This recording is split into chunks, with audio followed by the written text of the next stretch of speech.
So foul and fair a day I have not seen. Speak if you can, what are you? Stay, you imperfect speakers, tell me more. By Sinel's death I know I am Thane of Glamis, but how of Cawdor? The Thane of Cawdor lives, a prosperous gentleman, and to be king stands not within the prospect of belief, no more than to be Cawdor. Say from whence you have this strange intelligence, or why upon this blasted heath you stop our way with such prophetic greeting. Speak, I charge you. Into the air, and what seemed corporeal melted as breath into the wind. Would they had stayed. Your children shall be kings, and Thane of Cawdor too, went it not so. Glamis and Thane of Cawdor, the greatest is behind. Thanks for your pains. Do you not hope your children shall be kings, when those that gave the Thane of Cawdor to me promised no less to them? Two truths are told as happy prologues to the swelling act of the imperial theme. I thank you, gentlemen.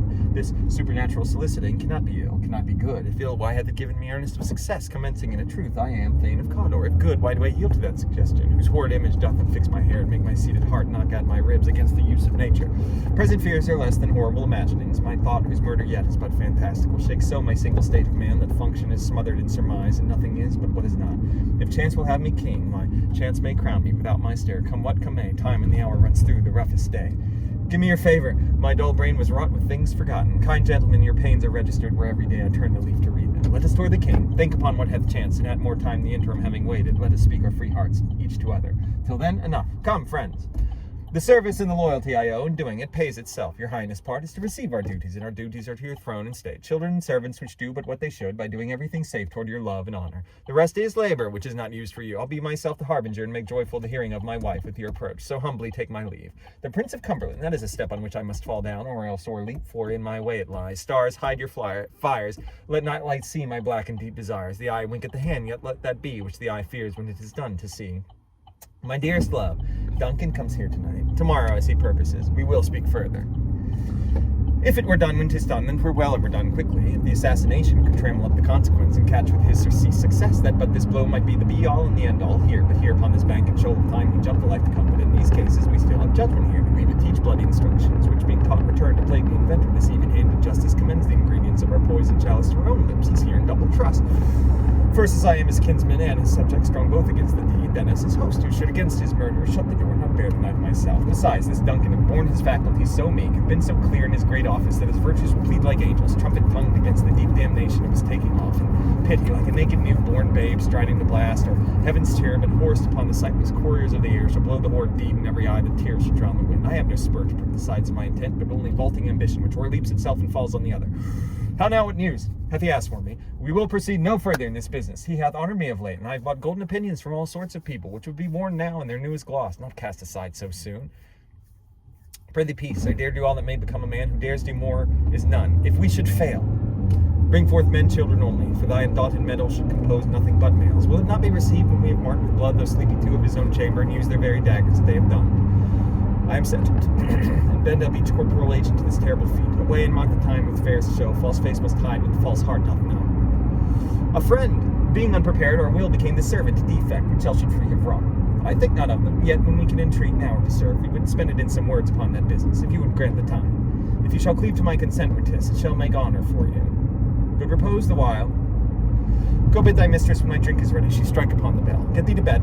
Is this a dagger which I see before me, the handle toward my hand? Come, let me clutch thee, I have thee not, and yet I see thee still. Art thou not fatal vision, sensible to feeling as to sight, or art thou but a dagger of the mind, a false creation, proceeding from the heat oppressed brain? I see thee yet. In form as palpable as this which now I draw. Thou marshalest me the way that I was going, and such an instrument I was to use. Mine eyes are made the fools of the other senses, or else worth all the rest. I see thee still, and on thy blade in dudgeon gouts of blood, which was not so before. There's no such thing. It is the bloody business which informs thus to mine eyes. Now o'er the one-half world nature seems dead, and wicked dreams abuse the curtained sleep. Now witchcraft celebrates pale Hecate's offerings, and withered murder alarmed by his sentinel, the wolf whose house is watched thus with this stealthy pace. With Tarquin's ravishing strides towards his design moves like a ghost. Thou sure and firm said earth, hear not my steps, which way they walk, for fear thy very stones prate of my whereabout, and take the present word from the time which now suits with it. While as I threat, he lives, words to the heat of deeds, too cold breath gives. I go and it is done, the bell invites me. Hear it not, Duncan, for it is a knell that summons thee to heaven or to hell. Who's there? What ho? I've done the deed. Didst thou not hear noise? When, as I descended? Hark, who lies in the second chamber? This is a sorry sight. There's one did laugh in his sleep, and one cried murder, that they did wake each other. I stood and heard them, but they did say their prayers, and dressed them again to sleep. One cried, God bless us, and amen the other, as they had seen me with these hangman's hands. Listening their fear, I could not say amen when they did say God bless us. But wherefore could not I pronounce amen? I had most need of blessing, and amen stuck in my throat. I heard a voice cry, sleep no more, Macbeth does murder sleep, the innocent sleep, sleep that knits up the raveled sleep of care, the death of each day's life, sore labor's bath, balm of hurt minds, great nature's second course, chief nourisher in life's feast. Still it cried, sleep no more to all the house, Glamis hath murdered sleep, and therefore Cawdor shall sleep no more, Macbeth shall sleep no more, I'll go no more, I am afraid to think what I have done, look on it again, I dare not. Whence is that knocking? How is it with me when every noise appalls me? What hands are here? Ha! They pluck out mine eyes. Will all great Neptune's ocean wash this blood clean from my hand? No, this my hand will rat the multitudinous seas incarnadine, making the green one red. To know my deed, for best not know myself. Wake Duncan with thy knocking, I would thou couldst. Good morrow boat. Not yet. I'll bring you to him. The labor we delight in physics pain. This is the door. He did appoint so. 'Twas a rough night. What's the matter? What is it you say, the life? Had I but died an hour before this chance, I'd lived a blessed time. For from this instant there's nothing serious in mortality. All is but toys. Renown and grace is dead. The wine of life is drawn, and the mere lease is left this vault to brag of. You are, and do not know it. The spring, the head, the fountain of your blood is stopped. The very source of it is stopped. Oh, yet I do repent me of my fury that I did kill them. Who can be wise, amazed, temperate and furious, loyal and neutral in a moment? No man. The expedition of my violent love outrun the pause of reason. Here lay Duncan, his silver skin laced with his golden blood, and his gashed stabs look like a breach in nature for ruin's wasteful entrance. They are the murderers, steeped in the colors of their trade, their daggers unmannerly breached with gore. Who could refrain that had a heart to love, and in that heart courage to make his love known? Let's briefly put on manly readiness and meet in the hall together. Here's our chief guest. Tonight we hold a solemn supper, sir, and I'll request your presence. Bride you this afternoon. We should have else desired your good advice, which still hath been both grave and prosperous in this day's council. But we'll take tomorrow. Is it far you ride? Fail not our feast. We hear our bloody cousins are bestowed in England and in Ireland, not confessing their cruel parricide, filling their hearers with strange invention. But of that tomorrow, when therewithal we shall have cause of state craving us jointly. Hie you to horse, adieu, till you return at night. Goes Fleance with you. I wish your horses swift and sure of foot, and so I do commend you to their backs. Farewell. Let every man be master of his time till 7 at night. To make society the sweeter welcome, we will keep ourselves till supper time alone. While then, God be with you. Sirrah, a word with you. Attend those men our pleasure. Bring them before us. To be thus is nothing, but to be safely thus. Our fears in banquets dig deep, and in his royalty of nature brings that which would be feared. 'Tis much he dares, and to that dauntless temper of his mind he hath a wisdom that doth guide his valor to act in safety. There's none but he, whose being I do fear, and under him my genius is rebuked, as it is said Mark Antony's was by Caesar. He checked the sisters when first they put the name of king upon me, and bade them speak to him. Then prophet-like they hailed him father to a line of kings. Upon my head they placed a fruitless crown, put a barren scepter in my right, thence to be wrenched with an unlineal hand of son of mine succeeding. If it be so, for Banquo's issue have I filed mine mind. For them the gracious Duncan have I murdered, put rancors in the vessel of mine peace, only for them, and mine eternal jewel given to the common enemy of man to make them kings, the seed of Banquo kings, rather than so come fate into the list and champion me to the utterance. Who's there?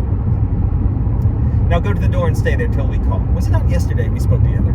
Well then, now have you considered of my speeches? Know that it was he in the times past which held you so under fortune, which you thought had been our innocent self. This I made good to you in our last conference, passed in probation with you, how you were born in hand, how crossed the instruments you wrought with them, and all thing else, that might to have a soul and to a notion craze, say thus did Banquo. I did so, and went further, which is now our point of second meeting. Do you find your patience so predominant in your nature that you can let this go? Or are you so gespelled to pray for this good man for his issues, heavy hand hath bowed you to the grave and beggared yours forever? In the catalogue you go for manners, hounds and greyhounds, mongrels, spaniels, curs, chows, waterrugs, and demi-wolves, are clubbed all by the name of dogs. The valued file distinguishes the swift, the slow, the subtle, the housekeeper, the hunter, everyone according to the gift which bounteous nature hath in him closed, whereby he does receive particular addition from the bill that writes them all alike, and so of men. Now, if you have a station in the file, not in the worst rank of manhood, say it, and I will put that business in your bosoms, whose execution takes your enemy off, grapples you to the heart and love of us, who wear health but sickly in his life, which in his death were perfect. Both of you know Banquo was your enemy, so is he mine, and in such bloody distance that every minute of his being thrust against my nearest of life. And though I could, with barefaced power, sweep him from my side and bid my will avouch it, yet I must not, for certain friends that are both his and mine, whose loves I may not drop, but wail his fall, who I myself struck down. And thence it is that I to your assistance do make love. Masking the business from the common eye, for sundry weighty reasons. Your spirits shine through you. Within this hour at most I will advise you where to plant yourselves, acquaint you with the perfects by the time, the moment on it, for it must be done tonight, and something from the palace. Always thought that I require clearness, and with him to leave no rubs nor botches with the work. Fleance, his son that keeps him company, whose absence is no less material to me than is his father's, must embrace the fate of that dark hour. Resolve yourselves apart, I'll come to you anon. I'll call upon you straight, abide within. Banquo, thy soul's flight, if it find heaven, must find it out tonight. It is concluded. Banquo, thy soul's flight, if it find heaven, must find it out tonight.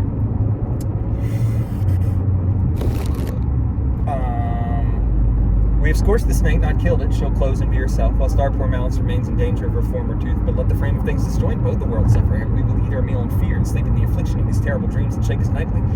Better be with the dead whom we to gain our peace of centerpiece than in the torture of the mind to lie in restless ecstasy. Duncan is in his grave, after life's fitful fever. He sleeps well. Treason has done his worst. Nor steel, nor poison, malice domestic, foreign loving, nothing can touch him further. So shall I love, and so I pray be you. Let your remembrance apply to Banquo. Present him eminence both with eye and tongue. Unsafe the while that we must labour honours in these flattering streams, and make our faces visitors to our hearts, disguising what they are. Oh, full of scorpions is my mind, dear wife. Thou know'st that Banquo in his fleance lives. There's comfort yet, they are assailed. Then be thou joking. Ere the bat had flown his cloistered flight, ere to black Hecate summons the shard-born beetle with his drowsy hums, hath wrung night's yawning peal, there shall be done a deed of dreadful need. Be innocent of the knowledge, dearest Chuck, till thou applaud the deed. Come, sealing night, scarf up the tender eye of pitiful day, and with thy bloody and invisible hand cancel and tear to pieces that great bond which keeps me pale. Light thickens, and the crow makes wing to the rooky wood. Good things of day begin to droop and drowse, whilst night's black agents to their praise do rouse. Thou marvellest at my work, but hold thee still. Things bad begun make strong themselves by ill. So prithee, go with me. You know your own degree, sit down, and first and last the hearty welcome. Ourself will mingle with society and play the humble host. Our hostess keeps her state, but in best time we will require her welcome. See, they encounter thee with their hearts' thanks. Both sides are even. Here I'll sit in the midst. Be large in mirth. Anon we'll drink and measure the table round. There's blood upon thy face. 'Tis better thee without than he within. Is he dispatched? Thou art the best of the cutthroats, yet he's good that did the like for fleance. If thou didst it, thou art the nonpareil. Then comes my fit again. I had else been perfect, whole as the marble, founded as the rock, as broad and general as the casing here. But now I am cabin, crib, confined, bound into saucy doubts and fears. But Banquo's safe. Thanks for that. There the grown serpent lies. The worm that's fled had nature that, and time will venom breed. No teeth for the present. Get thee gone. Tomorrow we'll hear ourselves again. Sweet remembrance, sir. Now, good digestion, wait on appetite, and health on both. Here had we now our country's honour roof, were the grace person of our Banquo present, who may I rather challenge for in kindness than pity for mischance. The table is full. Where? Which of you have done this? Thou canst not say I did it. Never shake thy gory locks at me. I, and a bold one, that dare look on that which might appall the devil. Prithee, see there, behold, look, lo, how say you? Why, what care I? If thou canst not, speak too. Eternal houses in our graves must send those that we bury back. Our monuments shall be the walls of kites. If I stand here, I saw him. Blood hath been shed ere now. In the olden time, ere humane statute purged the gentle wheel, I incense too. Murders have been performed too terrible for the year. The time has been that when the brains were out, the man would die, and there and end. But now they rise again with 20 mortal murders on their crowns, and push us from our stools. This is more strange than such a murder is. I do forget. Do not muse at me, my most worthy friends. I have a strange infirmity, which is nothing to those that know me. Come, love and health to all, then I'll sit down. Give us a mind, fill full. I drink to the general joy of the whole table, and to our dear friend Banquo, whom we miss. Would he were here. To all in him we thirst, and all to all. Avaunt, and quit my sight. Let the earth hide thee. Thy bones are marrowless. Thy blood is cold. Thou hast no speculation in those eyes which thou dost glare with. What man dare I dare? Approach thou like the rugged Russian bear, the armed rhinoceros, or the Hyrcan tiger. Take any shape but that, and my firm nerves shall never tremble. Or be alive again, and dare me to the desert with thy sword. If trembling I inhabit, then protest me the baby of a girl. Hence, horrible shadow, unreal mockery, hence. Why, so being gone, I am a man again. Pray you, sit still. Can such things be, and overcome us like a summer's cloud without her special wonder? You make me strange, even to the disposition that I owe, and now I think you can behold such sights and keep the natural ruby of your cheeks when mine are blanched with fear.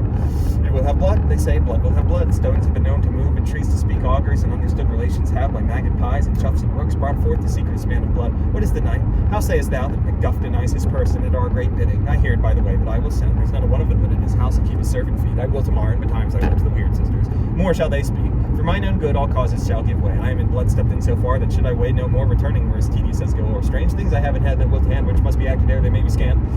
Come, we'll to sleep. My strange and self-abuse is the initiate fear that wants hard years. We are yet but young indeed. How now, you secret black and midnight hags? What is it you do? I conjure you by that which you profess, however you come to know it. Though you untie the winds and let them fight against the churches, though the easty waves confound and swallow navigation up, though bladed corn be lodged and trees blown down, though castles topple on their warders' heads, though palaces and pyramids do slope their heads to their foundations, the treasure of nature's Germans tumble all together, even till destruction sick, and answer me to what I ask you. Call him, let me see him. Whate'er thou art, for thy good caution, thanks. Thou hast heart my fear aright. But one word more. Had I 3 years, I'd hear thee. Then live, Macduff. What need I fear of thee? But yet I'll make assurance double sure, and take a bond of fate thou shalt not live, that I may tell pale-hearted feared lies, and sleep in spite of thunder. What is this that rises like the issue of a king, and wears upon his baby brother round the top of sovereignty? That will never be. Who can impress the forest, bid the tree unfix his earthbound roots? Sweet Bodman's good. Rebellion's head rise never to the wood of Burnham rise. In our high place Macbeth shall live the lease of nature, pay his breath to time and mortal custom. Yet my heart throbs to know one thing. Tell me, if your art can tell so much, shall Banquo's issue ever reign in this kingdom? I will be satisfied. Deny me this, and an eternal curse fall on you. Let me know. Why sinks that cauldron? And what noise is this? Thou art too like the spirit of Banquo down. Thy crown does sear mine eyeballs, and thy hair, though their gold-bound brow is like the first. A third is like the former, filthy hags. Why do you show me this? A fourth, start eyes. What will the line stretch out to the crack of doom? Another yet, a seventh, I'll see no more. And yet the eighth appears, who bears a glass which shows me many more. And some I see that twofold bowls and treble scepters carry. Horrible sight. Now I see 'tis true, for the blood-boltered Banquo smiles upon me and points at them for his. What, is this so? Where are they gone? Let this pernicious hour stand I accursed in the calendar. Come in without there. Saw you the weird sisters. Can they not buy you? Infected be the air whereon they ride, and damned all those that trust them. I did hear the galloping of horse. Who was it came by?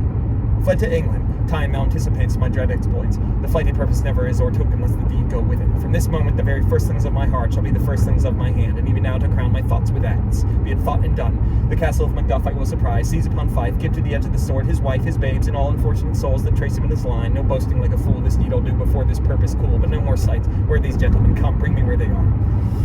Bring me no more reports, let them fly all. To Burnham wood remove to Dunsinane, I cannot tame with fear. What's the boy, Malcolm? Is he not born of woman? The spirits that know all mortal consequences have pronounced me thus. Fear not, Macbeth, no man that's born of woman shall e'er have power upon thee. Then fly, false thanes, and mingle with the English epicures. The mind I sway by, and the heart I bear, shall never sag with doubt nor shake with fear. The devil damn thee black, thou green-faced loon, where gottest thou that goose look? Geese villain? Go prick thy face and overread thy fear, thou lily-livered boy. What soldier's patch, death of thy soul, those linen cheeks of thine are counselors to fear. What soldier's way-face? Take thy face hence. Seaton, I am second heart when I behold. Seaton, I say, this push will chair me ever or disseat me now. I've lived long enough. My way of life has fallen into the sea or the yellow leaf, and that which should accompany old age is honor, love, obedience, troops of friends I must not look to have, but in their stead curses not loud but deep, mouth, honor, breath, which the poor heart would fain deny and dare not. Seaton, what news more? I'll fight till from my bones my flesh be hacked. Give me my armor. I'll put it on. Send out more horses. Scur the country round. Hang those that talk of fear. Give me mine armor. How does your patient, doctor? Cure her of that. Canst thou not minister to a mind disease, pluck from the memory of rooted sorrow, raise out the written troubles of the brain with some sweet oblivious antidote, cleanse the stuffed bosom of that perilous stuff which weighs upon the heart, throw physic to the dogs on none of it. Come, put mine armor on, give me my staff, Seaton send out, doctor, the thanes fly from me. Come, sir, dispatch. If thou couldst, doctor, cast the water of my land, find her disease, and purge it to a sound and pristine health, I would applaud thee, to the very echo that should applaud again. Pull it off, I say. What rhubarb senna, or what purgative drug would scour these English hands? Hearest thou of them? Bring it after me.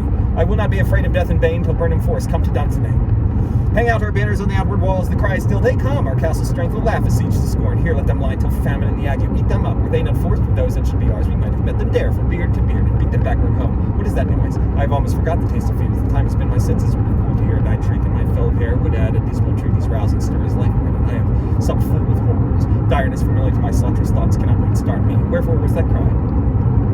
She should have died hereafter. There would have been a time for such a word. Tomorrow and tomorrow and tomorrow creeps in this petty pace from day to day to the last syllable of recorded time, and all our yesterdays of lighted fools the way to death and death. Out of candle lies but a walking shadow, a poor player that struts and frets his hour upon the stage and then is heard no more. It is a tale told by an idiot full of sound and fury, signifying nothing. Thou comest to use thy tongue, thy story quickly. Well, say, sir, liar and slay, if thou speaks false upon the next tree, shalt thou hang alive till famine clip thee. If thy speech be sooth, I care not. If thou dost for me as much, I pull in resolution to begin it out the equivocation of the fiend that lies like truth. Fear not till Burnham wood do come to Dunsinane. No wood comes toward Dunsinane. Arm and out. If this which he avouches does appear, there is nor flying hence nor tearing here. I can to be aware of this sun, which the state of the world were now undone. Ring the alarm bell, blow wind, come rack. At least we'll die with harness on our back. They have tied me to a stake, I cannot fly, but bear-like I must fight the course. What's he that was not born of woman? Such a one am I to fear, or none? Thou be afraid to hear it. My name's Macbeth, no, nor more fearful. Thou was born of woman, but swords I smile at, weapons laugh to scorn, brandished by man that's of a woman born. Why should I play the Roman fool and die in mine own sword? Whiles I see lives, the gashes do better upon them. Of all men else I have avoided thee, but get thee back. My soul is too much charged with blood of thine already.